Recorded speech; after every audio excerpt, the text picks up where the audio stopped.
नमस्कार विद्यार्थियों, DRR biology group में आपका स्वागत है। तो विद्यार्थियों, आज हम चर्चा करेंगे कंपटीशन एग्जाम में पूछे गए 40 ऑब्जेक्टिव टाइप के क्वेश्चंस पर। तो कमेंट बॉक्स में अपने सजेशन ज़रूर दीजिए कि प्रत्येक वीडियोज़ के अंदर अपने क्वेश्चंस की संख्या बढ़ानी है या क्वेश्चंस नंबर आपके लिए सफिशिएंट है।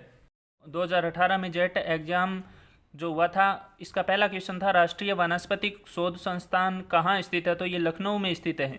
अगला क्वेश्चन था विटामिन के की आवश्यकता होती है रक्त स्कंदन के लिए, प्रोथ्रोम्बिन का निर्माण विटामिन के की उपस्थिति में होता है। तीसरे क्वेश्चन में फेफड़ों का गैस का अधिकतम विनिमय पूछा गया, किस विधि के द्वारा होता है, तो ये सामान्य विसरण विधि के द्वारा होता है। और ज्वारीय आयतन का मान पूछा जाता है इसके लिए, तो अपना 500 ml ज्वारीय आयतन का मान रहेगा। अगले क्वेश्चन में अपने एट्रोपा बेलाडोना के कुल का नाम पूछा गया, तो सोलेनेसी का सदस्य है ये। पांचवें क्वेश्चन में विद्यार्थियों स्टार्च या कार्बोहाइड्रेट का संचय करने वाले वर्णक एवरणी लवक का नाम पूछा गया, तो इसे हम एमाइलोप्लास्ट के नाम से जानते हैं। यहाँ ध्यान रखना आप, एलियोप्लास्ट में LI से संबंधित है जिसमें लिपिड का संचय किया जाता है, एल्यूरोप्लास्ट में प्रोटीन का संचय किया जाता है, और पादपों को लगातार लंबे समय तक अंधेरे में रखने पर उनमें एटियोप्लास्ट का निर्माण होता है। और इन एवरणी लवकों को सम्मिलित रूप से अपने ल्यूकोप्लास्ट के नाम से जानते हैं। अगले क्वेश्चन में अपने यकृतकर्मी पर परपोषी के एंजाइम का प्रभाव नहीं होता, इसके लिए उत्तरदायी कारण पूछा गया, तो इसके शरीर पर क्यूटिकल या अधिश्रम का आवरण पाया जाता है जिसके कारण जो एंजाइम है वो इसके शरीर पर प्रभाव नहीं दिखा पाते।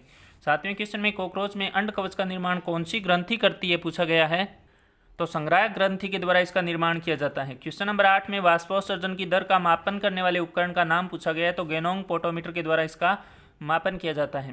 क्वेश्चन नंबर 9 में C4 साइकिल का प्रथम स्थायी उत्पाद पूछा गया है, तो ये है ऑक्जेलो एसिटिक एसिड, और अगर C3 साइकिल का पूछ लिया जाए तो PGA इसका प्रथम स्थायी उत्पाद होता है। तो यहाँ ऑक्जेलो एसिटिक एसिड में 4 कार्बन परमाणु होने के कारण इसे C4 साइकिल के नाम से जाना जाता है। फिर अपने खपरा भृंग का वैज्ञानिक नाम पूछा गया है, तो ट्रोगोड्रमा ग्रेनेरियम इसका वैज्ञानिक नाम है। क्वेश्चन नंबर 11 में DNA का सूत्र जो RNA निर्माण के लिए टेम्पलेट रज्जु का कार्य करता है पर क्षारक AGC TT CGA क्रम है, तो mRNA पर क्षारक का अनुक्रम क्या होगा। तो यहाँ विद्यार्थियों ध्यान देने वाली बात यह है कि A के साथ U का संयोजन होगा, G के साथ C का, C के साथ G का, T के साथ A का, फिर T के साथ A का, C के साथ G का, G के साथ C का और A के साथ U का संयोजन होगा। यहाँ अपने को mRNA का क्रम पूछा गया है, तो यहाँ यूरेसिल आता है थाइमीन के स्थान पर, तो ये आपको ध्यान में रखना है। अगला क्वेश्चन अपना राइबोसोम उपिकाइयों से संबंधित है, तो बड़ा ही महत्वपूर्ण क्वेश्चन है। राइबोसोम अपने को पता है कि 2 प्रकार के होते हैं, 70S और 80S। 70S को अपने 30S और 50S 2 भागों में बांटते हैं, और 80S को अपने 40S और 60S 2 भागों में बांटते हैं। तो 30S का जो rRNA होता है वो अपने 16S rRNA प्रकार का होता है, जबकि 40S का 18S rRNA प्रकार का होता है। 50S के अंदर 23S और 5S rRNA भाग लेते हैं, जबकि 60S के अंदर 28S 5.8S और 5S rRNA भाग लेते हैं। तो यहाँ अपने से पूछा गया है कि 70S राइबोसोम की उप इकाइयाँ कौन सी है, तो अपना आंसर क्या आ जाएगा, 30S और 50S। क्वेश्चन नंबर 13 में अपने केंचुए में टिफ्लोसोल या आंत्रवलन का कार्य पूछा गया है, तो यह अवशोषण के लिए आंतर उपकला के तल को बढ़ा देती है। क्वेश्चन नंबर 14 में प्राणी के निर्माण के समय प्राणियों के बड़े समूह के सामान्य लक्षण पहले प्रकट होते हैं और विशिष्ट लक्षण बाद में प्रकट होते हैं, यह नियम बेयर का नियम कहलाता है। फिर केंद्रपीत की अंडे पाए जाते हैं, तो ये क्वेश्चन रिपीट हो गया है विद्यार्थियों। तो कीटों के अंदर केंद्रपीत की अंडे पाए जाते हैं। ऐसी क्रिया जिसमें एक जाति को लाभ होता है और दूसरी जाति को न लाभ होता है और न हानि होती है, इसे हम कमेंशियलिज्म या सहभोजिता के नाम से जानते हैं। मवेशियों के आसपास बगुले का भोजन करना, जहाँ पर मवेशियाँ चराई करती है उसके आसपास के स्थल पर जो कीट निकलते हैं उनका सेवन बगुले करते हैं। तो यहाँ बगुलों को तो लाभ होता है लेकिन मवेशियों को न लाभ होता है और न ही बगुलों से हानि होती है। 17वें क्वेश्चन में ग्राफ्स ओपर का ऑर्डर पूछा गया, तो ये ऑर्थोप्टेरा का सदस्य है। क्वेश्चन नंबर 18 में विषम युग्मजी संतति को अप्रभावी समयुग्मजी के साथ जो संकरण करवाया जाता है उसे किस नाम से जाना जाता है, तो विद्यार्थियों ये ध्यान में रखना, इसे हम टेस्ट क्रॉस के नाम से जानते हैं। ये प्रोसीजर रहती है, कई बार ये इस प्रकार से क्वेश्चन भी दे देता है कि टेस्ट क्रॉस के अंदर किस प्रकार का क्रॉस करवाया जाता है। तो ये F1PD है और ये क्या है, समयुग्मजी अप्रभावी जनक है। अगले क्वेश्चन में श्वसनीय केंद्र जो श्वसन का नियंत्रण करता है नाम पूछा गया, तो मेडुला ऑब्लांगेटा को इस नाम से जाना जाता है जो कि श्वसन क्रिया का नियंत्रण करता है। फिर एंडोस्टर के पश्चात ग्राफियन पुटक का शेष भाग किस में परिवर्तित हो जाता है, तो विद्यार्थियों ये कार्पस ल्यूटियम का निर्माण करता है जिसके द्वारा प्रोजेस्टेरोन का स्त्रवण किया जाता है, और जब निषेचन न हो पाता है तब ये कार्पस ल्यूटियम टूटकर कार्पस एल्बिकेंस में बदल जाती है जिसके द्वारा किसी प्रकार का हार्मोन स्रावित नहीं होता।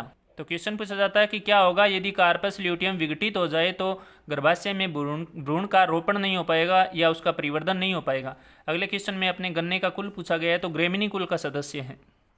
अगले क्वेश्चन में अपने सेल साइकिल की किस प्रावस्था के दौरान आरएनए व प्रोटीन का संश्लेषण होता है पूछा गया है। तो विद्यार्थियों ध्यान रखना G1 तथा G2 प्रावस्था के दौरान आरएनए और प्रोटीन का संश्लेषण होता है, जबकि S प्रावस्था के दौरान डीएनए का संश्लेषण होता है, और इसका क्रम भी पूछा जाता है G1 S और G2 और इसके बाद आता है इसका क्रम M।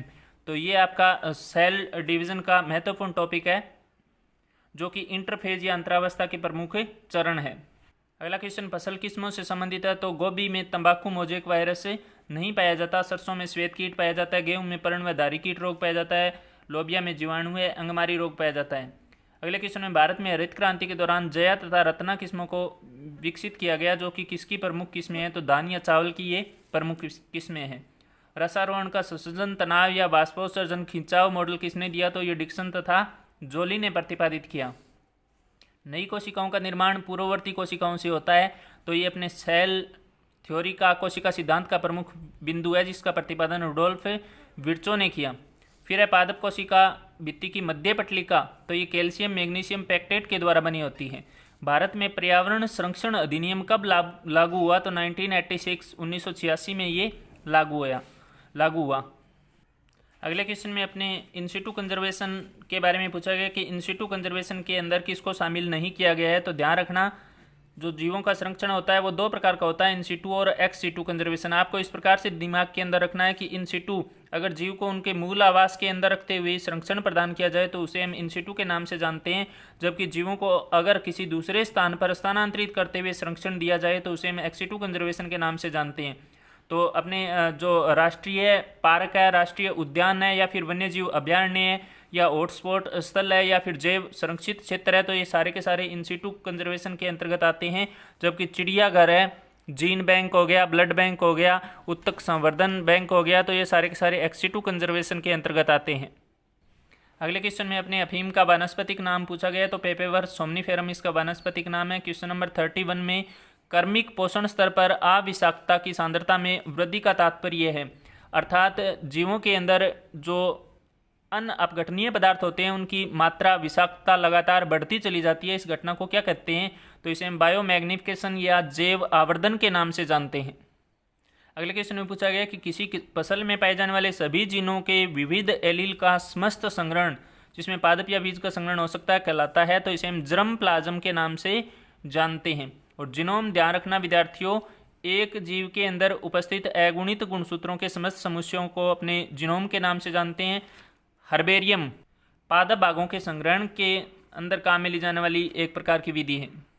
अगला क्वेश्चन अपना ग्लाइकोलाइसिस साइकिल से संबंधित है। अंतिम उत्पाद पूछा गया है, तो पायरुविक एसिड इसका अंतिम उत्पाद है। यहाँ ध्यान रखना विद्यार्थियों की ग्लाइकोलाइसिस की क्रिया कोशिका द्रव्य में संपन्न होती है और इसमें एक ग्लूकोज अणु के विघटन से पायरुविक अम्ल के 2 अणुओं का निर्माण होता है तथा शुद्ध रूप से अपने एनर्जी पूछ ली जाए तो 2 एटीपी अणुओं का शुद्ध लाभ होता है। अगले क्वेश्चन में अपने फल के परिपक्वन के लिए उत्तरदायी हार्मोन का नाम पूछा गया, तो ये इथाइलिन हार्मोन है। वर्तमान में इसके स्थान पर इथेफोन पदार्थ का उपयोग किया जाता है।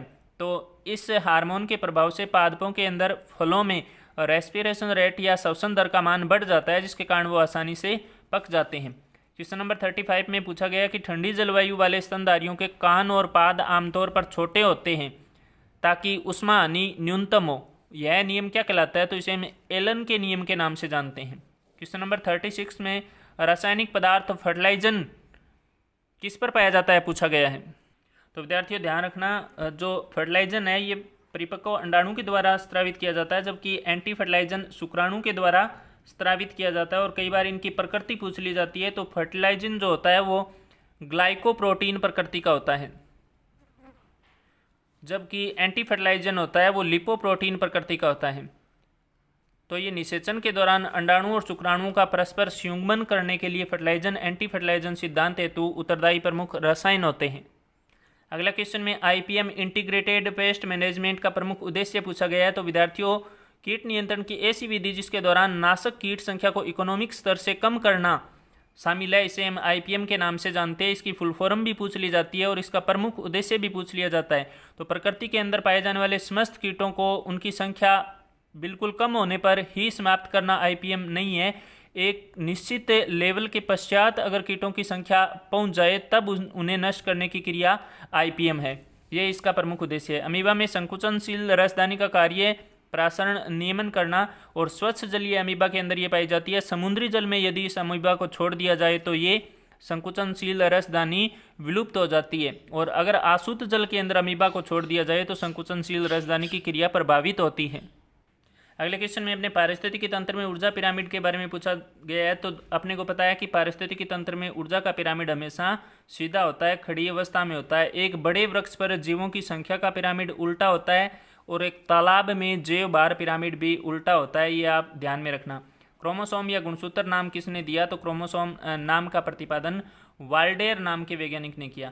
तो विद्यार्थियों, ये थे अपने 80 क्वेश्चंस जिनका आज हमने अध्ययन किया। अगर आपको वीडियो पसंद आया, जानकारी ज्ञानवर्धक लगी, तो आप कमेंट बॉक्स में आकर सुझाव दीजिए। हम आपके सुझावों पर गौर करते हुए आगामी वीडियो आपके लिए और ज़्यादा हेल्पफुल बनाने का प्रयत्न करेंगे। तो विद्यार्थियों, ये ऑब्जेक्टिव टाइप के जो क्वेश्चन होते हैं हर एक कॉम्पिटिशन एग्जाम के लिए आपके लिए महत्वपूर्ण होते हैं। तो ये मत समझना कि केवल जेट एग्जाम से संबंधित ये क्वेश्चंस है। आपके नीट एग्जाम के या फिर आईसीआर के, बीएचयू के या फिर किसी भी साइंस की तैयारी करने वाले विद्यार्थी के लिए जो कॉम्पिटिशन एग्जाम की तैयारी कर रहा है या फिर बोर्ड एग्जाम की तैयारी कर रहा है, उस विद्यार्थी के लिए इन प्रश्नों की, इन क्वेश्चंस की जानकारी होना आवश्यक है।